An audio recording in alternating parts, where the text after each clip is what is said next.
You brought home your best result ever. You were proud. You walked in ready to hear something good.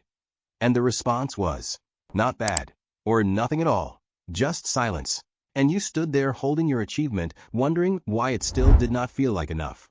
That moment was small, but your brain recorded it, and it has been playing it back ever since. 1. They spend their whole life chasing a finish line that keeps moving. They work harder than anyone around them. They achieve more. They push further. But no matter what they accomplish, something inside them whispers it is still not enough. This is not ambition. This is a wound wearing ambition's clothes. Psychologists call this conditional worth.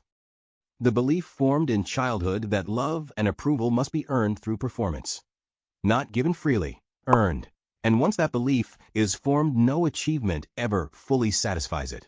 Because the goal was never the achievement. The goal was always the voice that never came. 2. They find it almost impossible to accept a compliment. Tell them they did well and watch what happens. They deflect. They minimize.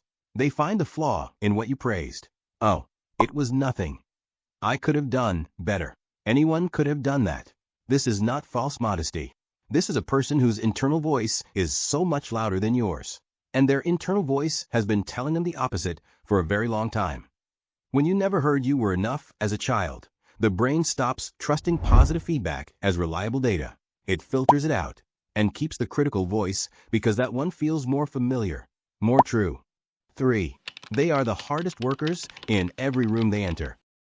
And nobody knows why. Their colleagues see dedication. Their friends see ambition. Their family see success. But underneath all of it is a child who learned that being still meant being invisible, that resting meant falling behind, that the only safe version of themselves was the useful version, the achieving version, the version that gave people a reason to keep them around. So they never stop, not because they love the work, but because stopping feels dangerous in a way they cannot fully explain. 4. They struggle to believe anyone would stay if they stopped performing. This is the quietest fear of all, not the fear of failure, the fear of ordinariness. What if people only love me for what I do? What if I stopped achieving and they looked at me and found nothing worth staying for? This fear lives underneath every relationship they have ever had, every friendship, every partnership, every team. They give more than their share. They show up more than required. They make themselves indispensable, not from generosity alone, but from the deep unspoken terror that without the performance, there is nothing left that anyone would choose. Here is what psychology actually says about this.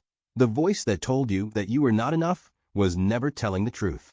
It was telling its own story, a story about its own limitations, its own unhealed wounds, its own inability to give what you needed and deserved. You were always enough.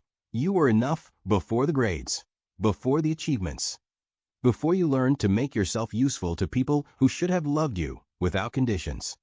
The work now is not to achieve more. The work is to slowly and deliberately learn to believe something that was always true but was never said out loud. You were enough then. You are enough now. And you will be enough on every ordinary Tuesday when you have done nothing impressive and have nothing to show and are simply here, alive. And that was always enough. If this felt like something you have needed to hear for a very long time, subscribe. This channel exists for exactly that kind of understanding. See you next Sunday.